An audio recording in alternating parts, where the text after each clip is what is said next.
Hello friend, I am doctor Harshad Rawal MD homeopaths और मेरी channel में आपका स्वागत है। मित्रों, आज के मैं नया वीडियो में एक जो डिजीज़ है, बहुत रेयर डिजीज़ है, इसके बारे में हम चर्चा करेंगे।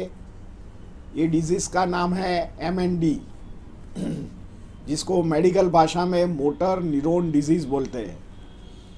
तो मोटर न्यूरॉन डिजीज़ कैसा होता है, ये कितने प्रकार के होते हैं, कितने वैरायटी के होते हैं, इसका क्या साइन एंड सिम्टम्स होता है, कैसे डायग्नोसिस किया जाता है कि आपको MND हुआ है, इनका डिफरेंशियल डायग्नोसिस क्या है, और मैं उसका 2 पार्ट में ये वीडियो में बनाने जा रहा हूँ क्योंकि ये लंबा विषय है।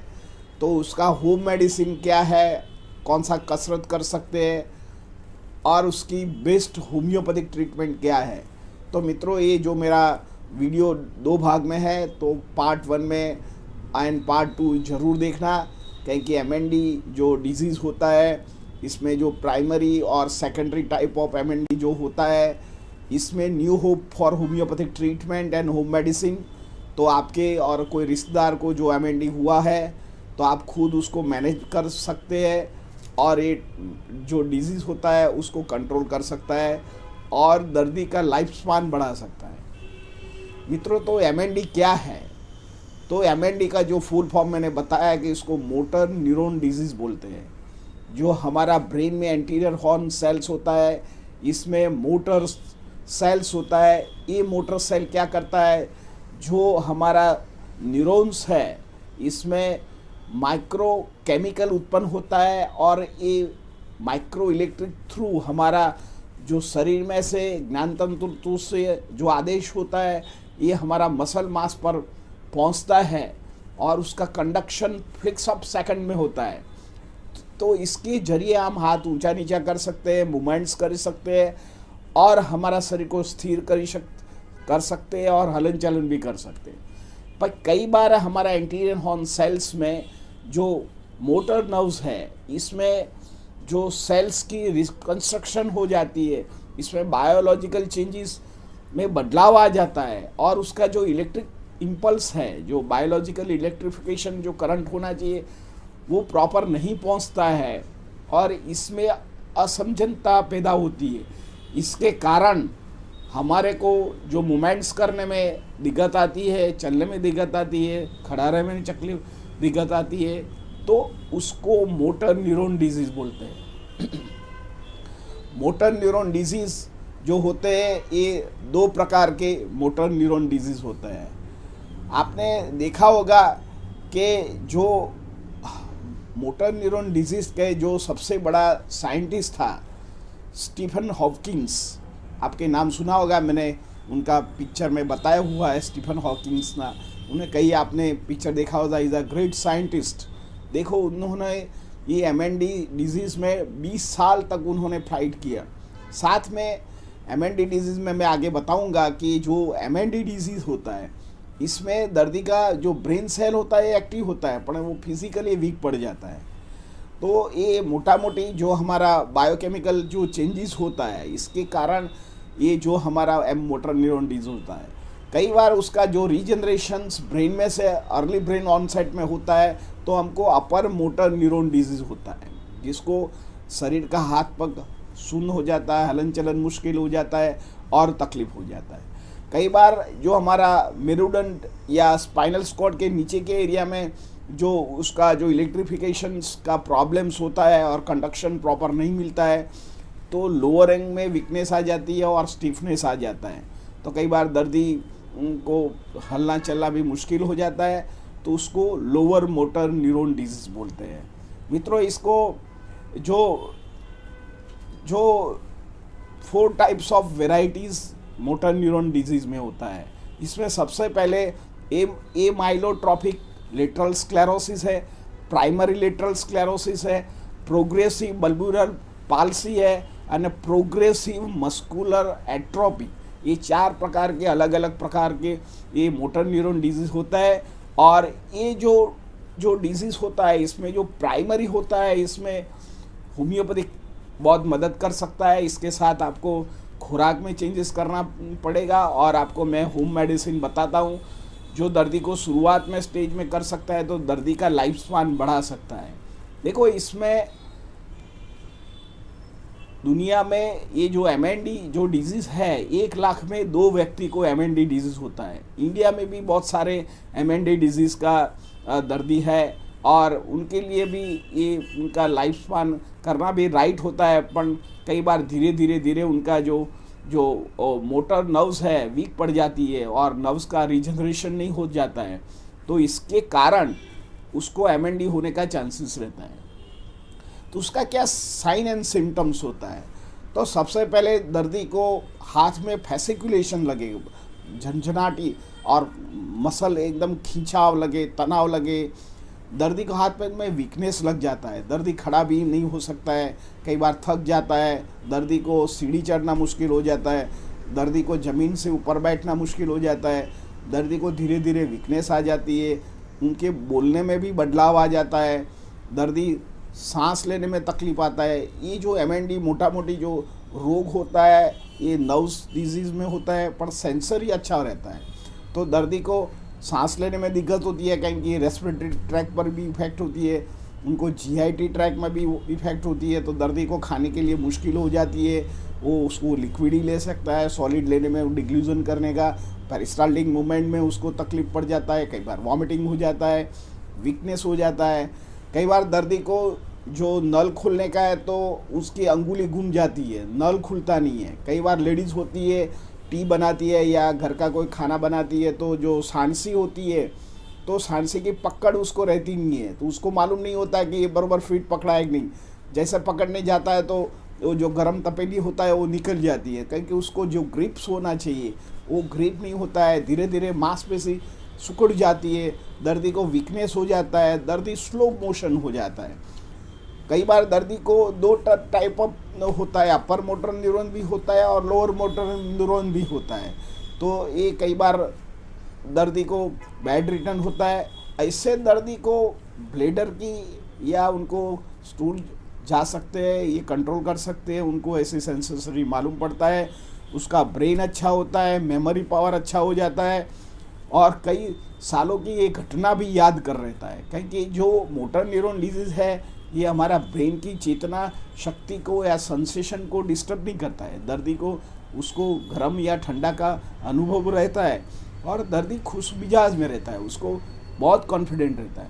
मैंने अहमदाबाद में कई पेशेंट देखे हैं MND का। एक बार मैं गया था, जो एक कॉम्युनल के ये धर्मगुरु थे और उनको lower and upper motor neuron disease हो गया था।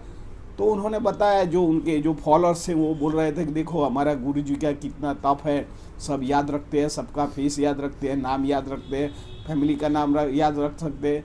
पर मित्रों, ये जो रोग होता है जब भी होता है तो उसका ब्रेन पावरफुल हो जाता है, क्योंकि ईश्वर में हमने एक शक्ति दिया है। जब भी हमको MND होता है, जो अंग वीक पड़ जाता है तो इसकी शक्ति भी दूसरे अंगों में मिल जाती है, तो सारा शरीर हलन चलन मुश्किल हो जाता है।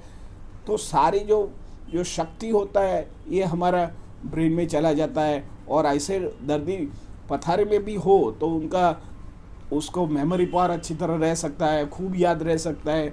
आपको उसके सामने एक पेज का कुछ पैराग्राफ पढ़ो तो ये सेम टू सेम बोल सकता है। तो MND वाले जो दर्दी होता है उसको ब्रेन या नर्वस सिस्टम में कोई प्रॉब्लम नहीं होता है, ओनली जो मोटर न्यूरॉन होता है, जो ब्रेन में से मोटर नर्व्स निकलती है और मसल्स फाइबर में जाती है। तो इसके अलग अलग मैंने वेराइटीज़ बताया। तो ये जो हमारा स्पाइनल कॉर्ड में कहीं भी स्टेनोसिस हो जाए या ब्रेकडाउन हो जाए तो इसके कारण ये MND होने की संभावना रहती है। मित्रों, ये को डायग्नोसिस कैसे किया जाता है? तो डायग्नोसिस के लिए उसका सबसे पहले तो खून की जांच करते हैं, खून में कोई विटामिन की कमी है या उसको मिनरल की कमी है या प्रोटीन की कमी है, ये सब कुछ जांच करते हैं। सेकंड, उसका ब्रेन एंड स्पाइनल कॉर्ड का MRI देखते हैं दर्दी को, क्योंकि कई बार L4-5 में जो नर्व्स होती है नॉर्मल से ज़्यादा जो कॉम्प्रेशन होता है और वही इंजरी हो जाती है, तो इसके कारण भी ये MND होने का संभावना रहता है। कई बार आपको भूतकाल में कोई स्पाइनल कॉर्ड में इंजरी हो गया और आपका लाइफ लॉन्ग इसमें हील नहीं हुआ और धीरे धीरे ये हील नहीं होने के कारण ये कॉम्प्रेशन बढ़ता जाता है और नर्वस ब्रेकडाउन कर देता है, कट कर देता है।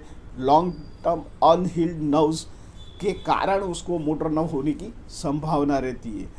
जो उसका आगे जो एलोपैथिक में जो आधुनिक साइंस उसको बायोप्सी भी करता है, कई बार तो इलेक्ट्रो मसल्स ग्राफी करता है, कई बार इलेक्ट्रो न्यूरोग्राफी भी करता है, कई बार स्पाइनल कॉर्ड में जो वो टैपिंग करके उसका जो फ्लूइड का जांच करता है कि इसमें मिनरल कितना % है, प्रोटीन की कार्य क्षमता कितनी है। तो ज़्यादातर ऐसे केसेस में प्रोटीन मात्रा बढ़ती है, तो इसके कारण यही प्रॉब्लम रहने की संभावना रहती है। मित्रों, इसका डिफरेंशियल डायग्नोसिस भी है। कई कारणों में हमने देखा होगा कि सेम टू सेम रोग भी दूसरे ज्ञान तंतु के रोगों में है। तो कौन सा प्रकार का है, मैंने आगे मेरा एक वीडियो है, मल्टीपल स्क्लेरोसिस में भी पेशेंट वीक पड़ जाता है, हाथ पैर हिलाना मुश्किल हो जाता है। ऐसे MND में डिजीज़ में भी हमने बताया कि दर्दी वीक पड़ जाता है और उसको हलन चलन मुश्किल हो जाता है, सब बैठे बैठे करना पड़ता है, उसको बैठने के लिए सपोर्ट रखना पड़ता है, दर्दी खड़े होने के लिए उसको कोई चेयर का सहारा या व्हीलचेयर का भी सहारा लेना पड़ता है। तो ये जब जो कारण होता है ये दूसरे अंगों में है, MND में है। ऐसे एक रोग मायोपैथी है, हम डिस्कस करेंगे दूसरे वीडियो में, क्योंकि मायोपैथी पर सेम MND डिजीज़ जैसा ही है और सेम मल्टीपल स्क्लेरोसिस जैसा है। तो ज्ञान तंतु का जो मोटा मोटी जो डिजीज़ होता है तो एक भी दूसरे से को रिलेटेड है और सेम सिम्टम्स आता है। तो दर्दी कई बार मिसअंडरस्टैंड, फिजिशियन भी कई बार मिसअंडरस्टैंडिंग कर देता है कि ये मायोपैथी है या मस्कुलर डिस्ट्रॉफी है या MND है। तो इसको क्लासिफिकेशन करना मुश्किल है, पर सब जो ज्ञान तंतु को जो डिजीज़ की दवा होती है उसको इम्यूनोफोर्स बढ़ाने की जो दवा दो तो ये दर्दी ऐसे स्थिति में से बाहर आ सकते हैं। तो इसका क्या कॉज हो सकता है? तो मित्रों, इसका जो मेन कॉज है ये ऑटो इम्यून डिजीज़ है। ऑटो इम्यून डिजीज़ मीन्स हमारा शरीर में जो DNA होता है ये हमारा शरीर की जो कोशिकाओं खुद खाता है। दर्दी को धीरे धीरे उनकी जो आंतरिक फोर्स होता है ये घट जाता है, तो उसको जो नॉर्मल उसकी जो प्रक्रिया करने में बाधा आती है। तो ये ऑटो इम्यून डिजीज़ है। तो सबसे एक ऑटो इम्यून डिजीज़ है। सेकेंड थिंग, कोई केमिकल हमारा शरीर में ऐसा कोई जाता हो तो केमिकल रिएक्शन की वजह से भी ये प्रॉब्लम होने की संभावना रहती है। तो हम कई बार टॉबैको लेते हैं या चॉबिंग तंबाकू लेते हैं या कोई ऐसे कोई ड्रग लेते हैं, तो इसके लॉन्ग पैटर्न तो उसमें कोई बदलाव आता है केमिकल की वजह से, तो भी एक MND होने की संभावना रहती है। प्राइमरी टाइप ऑफ जो थकान लगता है, फटीग लगता है, तो ये कोई विटामिन डेफिशिएंसी भी हो सकता है। ज़्यादातर जो B कॉम्प्लेक्स है, B12 है और B1 है, B2 साइनोकोबाल्टामिन है, जो वेरियस टाइप ऑफ B12 होता है, ये भी कई बार माना गया है कि जो प्राइमरी MND और मल्टीपल स्क्लेरोसिस होने का कारण हो सकता है। कई बार हमारा शरीर में कैल्शियम एंड विटामिन D3 की जो प्रॉब्लम्स होता है तो इसके कारण भी हो सकता है। कई बार मैंने बताया कि लॉन्ग टर्म स्पाइनल कैनाल में कहीं स्टेनोसिस हो या कई बार गांठ हो जाती है या कई बार ट्यूबरकुलोसिस हो जाता है, तो इसके कारण भी ये MND होने की संभावना रहती है। तो मित्रों, MND हो गया मीन्स लाइफ एंड हो गया, ऐसा नहीं है। कई बार आधुनिक साइंस बोलता है कि ये दर्दी की लाइफ नहीं है, तो ऐसे डिजीज़ में घबराने की कोई ज़रूरत नहीं है। मैंने दूसरा जो पार्ट में बताया हुआ है कि जो MND में आप कौन सा होम मेडिसिन ले सकते हैं और इसके साथ कौन सा होम्योपैथिक जो बेस्ट होम्योपैथिक दवा होती है जो हमारा शरीर में अल्ट्रोड की प्रक्रिया ज़्यादा बढ़ाती है। तो ऐसा जो मैं आपको रेयर मेडिसिन है इसके बारे में मैं आपको बताऊंगा। तो मित्रों, नीचे मेरा लिंक है, इसमें पार्ट 2 जाके आप देख सकते हैं। और मित्रों, ये जो मेरा वीडियो कैसा लगा, अच्छा लगा, लाइक कर दीजिए, शेयर कर दीजिए। धन्यवाद।